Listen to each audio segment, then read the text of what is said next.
University మంచి భవిష్యత్తు కోసం తెలుగు విద్యార్థులు ఇష్టపడే university. Call 9059052378 9059052379.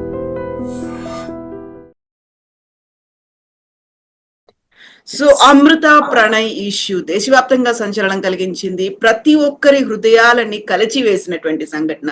At the same time father Maruthi Rao మాకు ఆదర్శం, ఒక ఫ్యాన్ క్లబ్లు ఏర్పడ్డాయి. మారుతీరావు అంకుల్ ఫ్యాన్ ని నేను అని చాలా గర్వంగా చెప్పుకుంటున్నారు. అంకుల్ హ్యాట్స్ ఆఫ్, అమర్ రహే మారుతీరావు. ఇలాంటి పోస్టింగ్లు అనేవి కూడా కనిపిస్తుంటాయి. రెండు రకాల వరల్డ్స్ లో మనం ఉన్నామా అనిపిస్తోంది.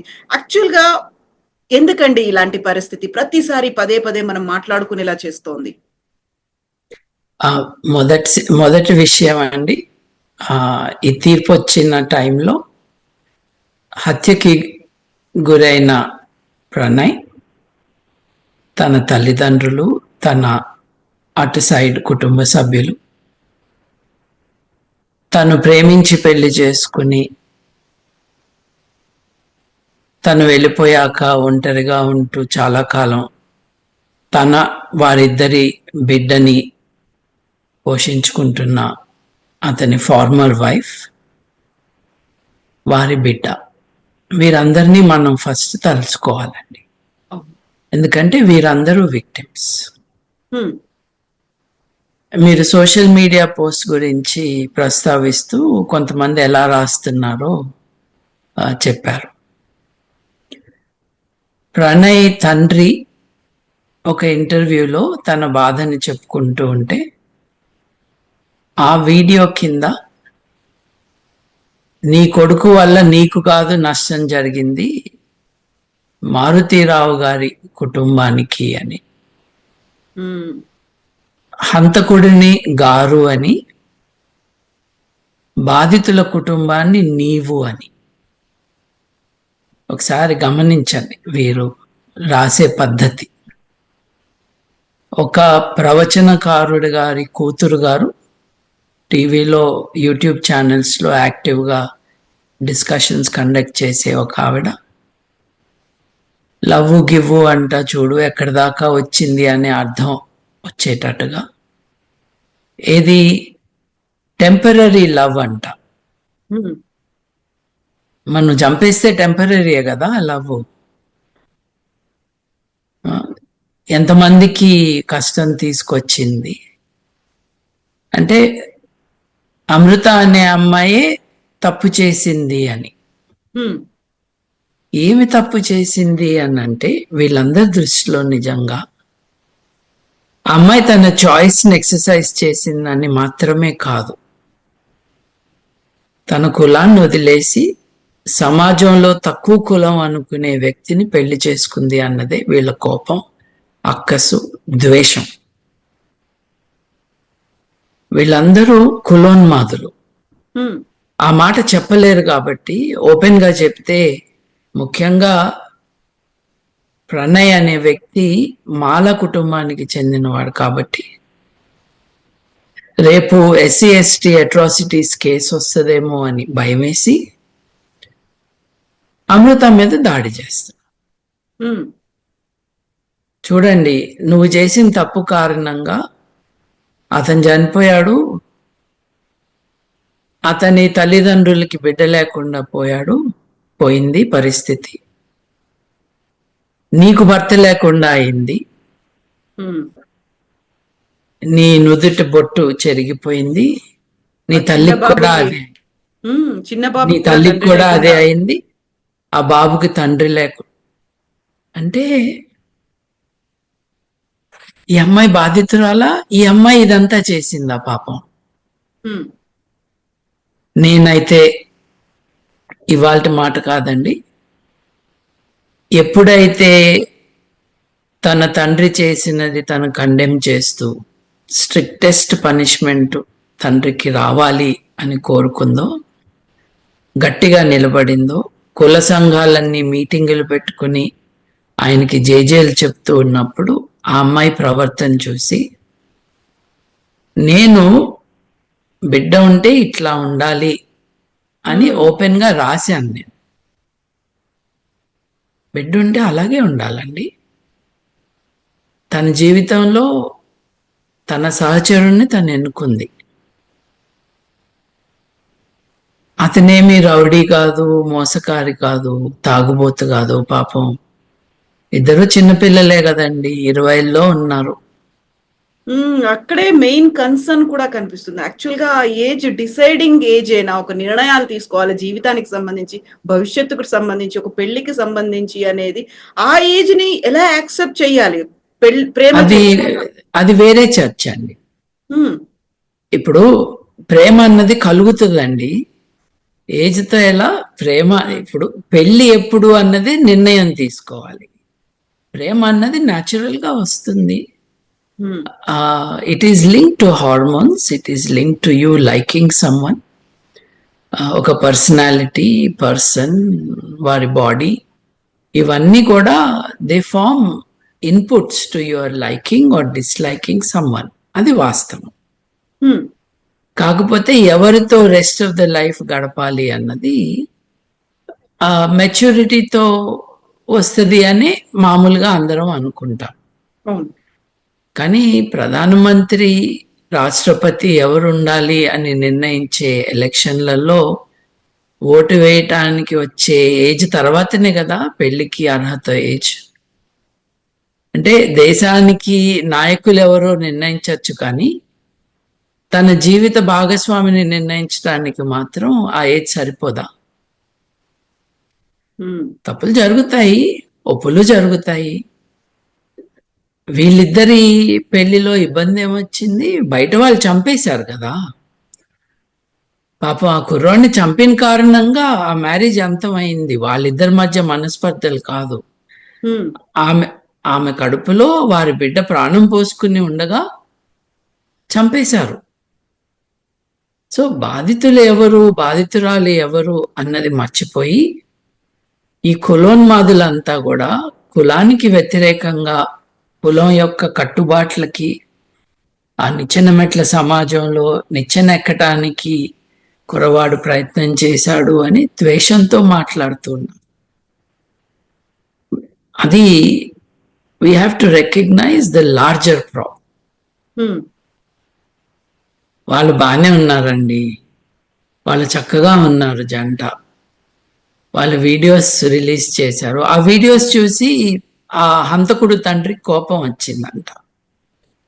ఎవరినైతే గారు గారు అని అందరూ సంబోధిస్తున్నారో, ఎవరైతే ఐఎస్ఐ ఏజెంట్లని ఎంగేజ్ చేసి తన అల్లుడిని చంపించాడో, ఎవరైతే సుపారీ కాంట్రాక్ట్ కిల్లింగ్ చేయించాడో అతన్ని గారు అని సంబోధించటం, అతన్ని చనిపోయినప్పుడు, అతను ఆత్మహత్య చేసుకున్నప్పుడు, అంకుల్ మీరు అమర్ రహే, తండ్రి ఎలా ఉండాలో మీరు చూపించారు, మీరు సింహం. ఇది మనకి ఏం చెప్తుందంటే, ఒక alarming snapshot of society మనకిస్తుంది. కొంతమంది చచ్చిపోయాడు కానీ పోతూ పోతూ అమ్మాయిని కూడా చంపేస్తే పోయేది. ఆ టైంలో అండి ప్రణయ్ చనిపోయిన తర్వాత తను క్యారీయింగ్, తన కోసమే హాస్పిటల్కి వెళ్ళారు అనుకున్నప్పుడు కూడా వినిపించినటువంటి ఇంకొక దుర్మార్గమైనటువంటి సజెషనా, వాదన అనుకోవాలో, అబోర్షన్ చేయించుకుంటే అయిపోతుంది కదా. ఆ తండ్రి అడిగింది అదే. తండ్రి మీద ఎట్లా అయితే హత్యా నేరం మోపారో, ఆ హత్యని ఎనేబుల్ చేసే సాంస్కృతిక వాతావరణం, ఇంక్లూడింగ్ నేను ఇప్పుడు చెప్పిన ఒక మాజీ ప్రవచనకారుడి కూతురు దగ్గర నుండి, టీవీ యూట్యూబ్ ఛానల్స్లో ప్రోగ్రాములు చేసే ఆమె దగ్గర నుండి, ఈ మారుతీరావు ఫ్యాన్స్ అసోసియేషన్ వారు ఎవరైతే ఉన్నారో వారందరిపైన కూడా ఎస్సీ ఎస్టీ అట్రాసిటీస్ కేసు పెట్టాలి, పెట్టచ్చు కూడా. ప్రణయ్ యొక్క తల్లిదండ్రులు పూనుకుని ఆ పని చేయాలి. వాళ్ళు ఎంత అమృత అని అన్నా కూడా వాళ్ళు ఎవరిని అంటున్నారో చాలా క్లియర్గా తెలుస్తుంది. ఇది తెలివి అనుకుంటున్నారు వాళ్ళు. కానీ ఈ నేరంలో భాగస్వామ్యం ఏది, ఆ కల్చరల్ అట్మాస్ఫియర్ క్రియేట్ చేయడంలో కులోన్మాదానికి ఒక స్ట్రాంగ్ రోల్ ఉన్నది. చనిపోయిన తర్వాత కూడా, హత్య తర్వాత కూడా అదే ద్వేషాన్ని రగిలించటం, ప్రమోట్ చేయటం, స్ప్రెడ్ చేయటంలో పాలు పంచుకున్న అందరూ, ఇన్క్లూడింగ్ జడ్జ్మెంట్ వచ్చిన తర్వాత ఇష్టం వచ్చినట్టు మాట్లాడిన వారందరికీ కూడా ఎస్సీ ఎస్టీ కేసులు అంటే ఏంటో అర్థమయ్యేటట్టు చేయాలండి. ఎందుకంటే హత్యని ప్రోత్సహిస్తున్న వాళ్ళు ఇంకొకళ్ళని కూడా చంపితే బాగుంటుంది కదా అనేవాళ్ళు, వాళ్ళు నేరస్తులండి. వాళ్ళు నేరస్తులు. రేపు ఎల్లుండి ఇంకొక ఇటువంటి హత్య జరిగినప్పుడు దాన్ని నార్మలైజ్ చేసి చంపటమే అసలు సమస్య లేదు అక్కడ, కానీ చంపటమే పరిష్కారం అనుకునే వాళ్ళకి తగిన బుద్ధి చెప్పకపోతే ఇది ఇంకా వైడ్ స్ప్రెడ్ అవుతుంది. మీరు క్రితంసారి నాతో మాట్లాడించినప్పుడు నేను మీకు స్టాటిస్టిక్స్ ఇచ్చాను. నిజంగా ఇది జరుగుతున్నది పాకిస్తాన్లో, మిడిల్ ఈస్టర్న్ కంట్రీస్లో చాలా ఎక్కువగా జరుగుతూ ఉంది. భారతదేశంలో జరగట్లేదని కాదు, కానీ ఎపిడమిక్ ప్రపోర్షన్స్లో లేదు. But it is a matter of time అండి. చంపటం తప్పు కాదు. కులం యొక్క లిమిట్స్, కులం ఇంపోజ్ చేస్తున్న లిమిట్స్ని అతిక్రమించి పెళ్లి చేసుకుంటే వాటిలో ఆ జంటలో లోవర్ కాస్ట్ అని వాళ్ళు అంటున్న వారిని హత్య చేయాలని ఆ భావన, ఆ ఉద్దేశం నార్మలైజ్ చేస్తూ ఉన్నప్పుడు తక్షణం చర్యలు తీసుకోకపోతే ఇది చాలా వైడ్గా యాక్సెప్టబిలిటీ వచ్చే స్టేజ్కి వెళ్తుంది. ఆ తర్వాత ఇటువంటి హత్యలు ఇంకా ఎక్కువ అవుతాయి. ఇప్పుడు ప్రణయ్ హత్య తర్వాత చాలా హత్యలు జరిగినాయి కదా, ఇటీవల కూడా జరిగింది. దేన్నైతే వారు పరువు హత్యలు అంటున్నారు, వాటికి కారణం నేను అనుకోవటం కులానికి వ్యతిరేకంగా ఒకప్పుడు ఉండే ఉద్యమాలు చచ్చుబడిపోవటం. అంతేకాకుండా రాజకీయ నాయకులు ఇప్పుడు కులాలని ప్రమోట్ చేసుకుంటూ కులాలని సామాజిక నేరంగా పరిగణించకుండా అది ఒక సామాజిక వర్గంగా పరిగణిస్తూ వారిని ఓటు బ్యాంక్స్ గా మలుచుకుంటున్నారు చూడండి, అది కారణం. దీంట్లో తిలా పాపం తలా పిడికడు అన్నట్టుగా దీంట్లో అందరికీ భాగస్వామ్యం ఉందండి. కులంలోనే పెళ్లిళ్ళు చేసుకోవాలి, అదే పెళ్లి చేసుకునే పద్ధతి ఇంకో రకంగా చేసుకోకూడదు అని ఒక సోషల్ ఇన్సెస్ట్, సామాజిక శాస్త్రంలో, సోషియాలజీలో దాన్ని సోషల్ ఇన్సెస్ట్ అంటారు. అటువంటిది ప్రమోట్ చేయటం, పిల్లలు ఓటు వేసే హక్కు ఉన్న పిల్లలే. దేశంలో రాజకీయ నాయకుల్లో ఎవరు ప్రధానమంత్రినో రాష్ట్రపతినో అయ్యే ఎలక్షన్లలో పాలు పంచుకునే వయసు రీత్యా అర్హత పొందిన వారే. తమ జీవిత భాగస్వామిని ఎంచుకోనివ్వకపోవటం అన్నది వారి ప్రాథమిక హక్కులకే భంగం కలిగించేది. నేను క్రితంసారి మీకు ఇంటర్వ్యూలో సుప్రీంకోర్టు జడ్జిలు ఎటువంటి తీర్పుని వెలువడించారో కూడా చెప్పాను నేను. రేరెస్ట్ ఆఫ్ రేర్ కేసెస్గా ప్రతి so called honour killing, there is no honour in killing, but ప్రతి పరువు హత్యలో భాగస్వామ్యం ఉన్న వారందరికీ కూడా మరణశిక్షనే విధించాలి అని భారతదేశ సుప్రీంకోర్టు జడ్జిమెంట్. వాటన్నిటినీ ధిక్కరిస్తూ ఇవాళ ఇష్టం వచ్చినట్టు మాట్లాడుతున్న వాళ్ళని కంటెంప్ట్ ఆఫ్ కోర్టు కింద కూడా వాళ్ళని అదుపులోకి తీసుకోవాలి. హత్య ఆల్ రైట్ అంటము, హత్య కాకపోతే ఇంకేం చేస్తారు అనుకుంటున్నావు అని అడగటము, ధైర్యంగా సొంత పేర్లతో రాయటము, ఇది అనానిమస్ గా కాదు, దొంగ ఐడెంటిటీస్ కాదు. It is giving us a snapshot of a society which is rapidly going downhill. దీన్ని ఆపాలండి, దీన్ని గట్టిగా ఆపాలి. దానికి ఉద్యమించటానికి సమాజం పట్ల ఒక దృక్పథం ఉన్న ఆధునికులు చర్యలు తీసుకోవాలి. సో ఇక్కడ కేవలం కులం మాత్రమే కాకుండా ఆర్థికంగా రిచ్ గా వాళ్ళు ఉన్నారు, అలాంటి వాళ్ళని కావాలని వీళ్ళు పడేస్తున్నారు. రైస్ బ్యాగ్ల కోసం మతం మార్చుకున్నటువంటి వాళ్ళు చేస్తున్నటువంటి చర్యలు ఇవన్నీ కూడా సోషల్ మీడియాలో హత్య జరిగిన దగ్గర నుంచి నిన్న తీర్పు వచ్చిన తర్వాత కూడా సోషల్ మీడియాలో వచ్చినటువంటి జడ్జిమెంట్లు ఎలా చూడొచ్చు అంటారు దీన్ని? అంటే ఇది ప్రతిదీ కేస్ బై కేస్ చూడాలి. తర్వాత ఈ జనరల్ డిఫమేషన్, ఎవరైతే మతం మార్చుకుంటే అది రైస్ బ్యాగుల కోసం మార్చుకున్నారని ఒక జనరల్ డిఫమేషన్ చేస్తున్నారు చూడండి, దాన్ని అడ్రస్ చేసే ముందు కేస్ బై కేస్ కూడా మనం చూడాలి.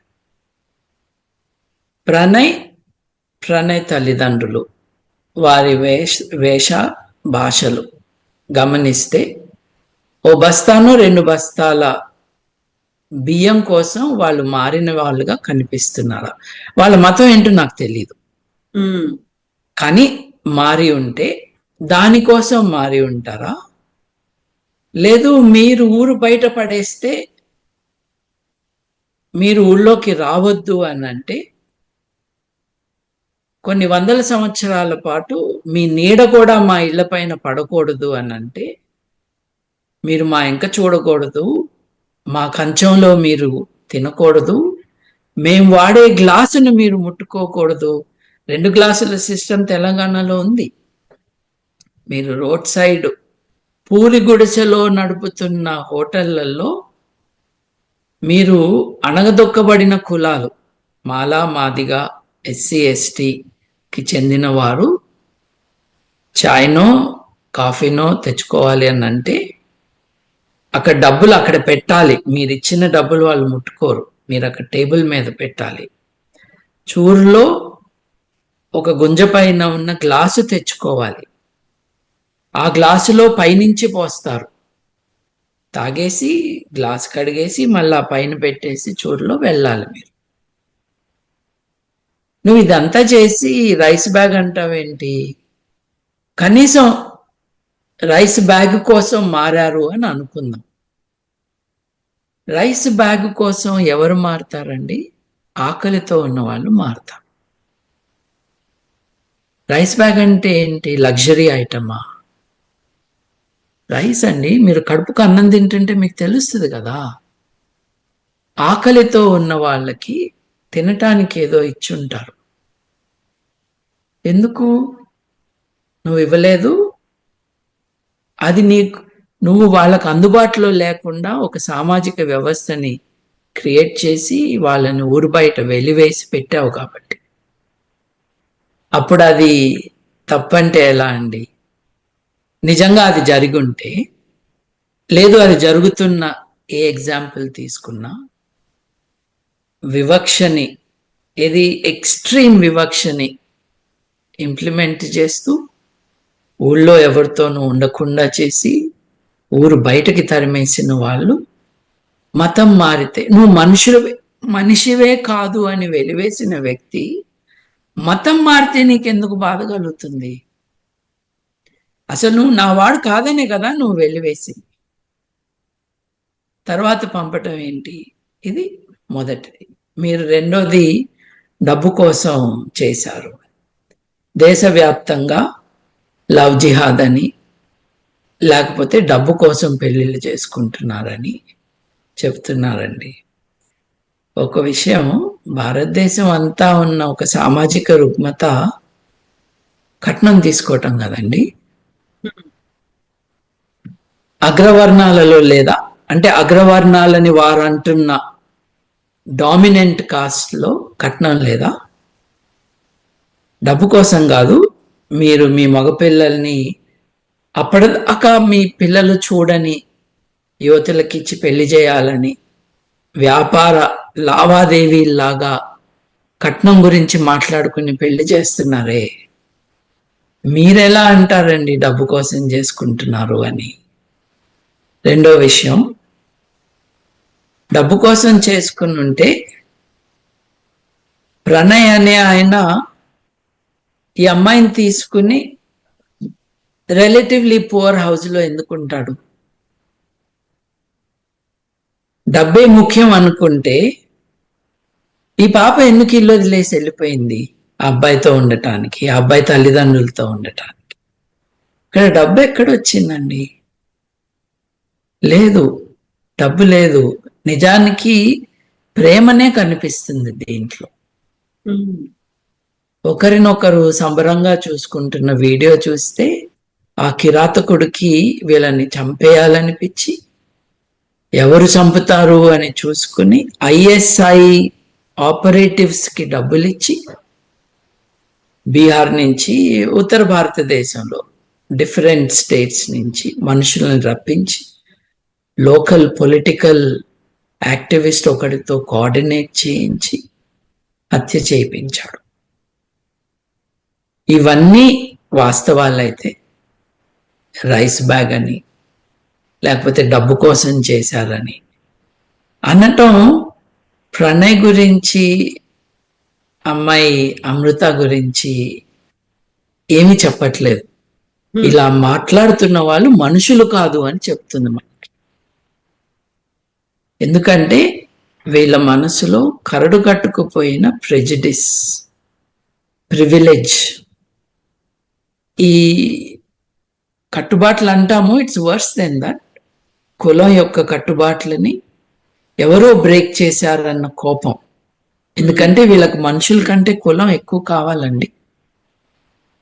వీళ్ళు ఆధునిక భారతదేశంలో, మన రాజ్యాంగంలో, మన దేశం యొక్క ఉద్దేశం సమానత్వం, సౌభాతృత్వం. ఆ భాషలో ఆడవాళ్ళ ఇంక్లూజన్ లేదు, కానీ హ్యూమన్ సాలిడారిటీ ఉండేటట్టుగా, అందరికీ న్యాయం చేకూరేటట్టుగా ఉండే దేశం మనం నిర్మించుకుంటాము. అదే మన దేశం యొక్క ఉద్దేశం అని రాజ్యాంగంలో రాసుకున్నాం. వీళ్ళు మిస్ఫిట్స్ కదండి. ఇట్లా మాట్లాడుతూ ఇట్లా ఆలోచిస్తున్న వారు, వారికి ఎడ్యుకేషన్ ఇవ్వాలి. ఏంటంటే తరతరాలుగా వస్తూ చిన్నప్పుడు, ఇప్పుడు మనం క్రితంసారి మాట్లాడుకున్నప్పుడు నానమ్మ సంతోషం కోసం హత్య చేసిన మనవాళ్ళ గురించి మనం చూసాం. సొంత అక్క భర్తని. రైట్. అంటే దాని అర్థం ఏంటి? చిన్నప్పటి నుండి తాతలు, అమ్మమ్మలు, నానమ్మల దగ్గర లేదు తల్లిదండ్రుల దగ్గర ఇటువంటి నేర్చుకుంటున్నాం. స్కూల్లో కొంచెం కౌంటర్ బ్యాలెన్స్ అవుతుంది. స్కూల్స్ ఐడియల్ కాకపోయినా ఆ వివక్ష ఆ లెవెల్లో స్కూల్స్లో ఉండదు. ఒకరినొకరు కలవటం, ఒకరితో ఒకరు మాట్లాడుకోవటం జరుగుతుంది కదా. అందుకే యూనిఫామ్ సిస్టమ్ అనేది కూడా వచ్చిన తర్వాత కరెక్ట్, హెచ్చు తగ్గులు లేకుండా, ఎక్కువ తక్కువ అనేది లేకుండా. మా తాతగారండి లాయర్, ఆయన మద్రాస్ హైకోర్టు గుంటూరులో ప్రాక్టీస్ చేసేవారు. ఆయన కొలీగ్స్ భారతదేశ స్వాతంత్రానికి ముందు స్కూల్ పెట్టి స్కూల్లో అన్ని కులాల వారిని ఒకే బెంచ్ మీద కూర్చోబెట్టారు. ఈ రోజు కూడా చాలా గ్రామాల్లో జరగట్లేదండి. నేను 1930s, 40s గురించి చెప్తున్నా. అంటే ఒక 100 years ఎఫర్ట్ చేస్తే కూడా ఇంకా ఇబ్బందులు ఉంటాయి. కానీ వారు చేసిన ప్రయత్నం, వారి జీవిత కాలంలో వారు రీజనబుల్ సక్సెస్ చూశారు. ఎంతో మంది ఆయన పేరు వాళ్ళ బిడ్డలకు పెట్టుకున్నారు. బికాజ్ మా నాన్నగారు ఆయన పేరు నాకు పెట్టినట్టుగా. బికాజ్ సమాజంలో మార్పు తీసుకొచ్చిన కొంతమంది పట్ల వారు ఒక రెకగ్నిషన్, ఇది గ్రాటిట్యూడ్ అనొచ్చు, but more than that it is a recognition. అలా లేదు కదా ఇవాళ. ఇవాళ కులం పేర్లు తగిలించుకోవటమే పరువు అనుకుంటున్నారు కదా. సో స్వరాజ్యం వచ్చాక మారింది పరిస్థితి.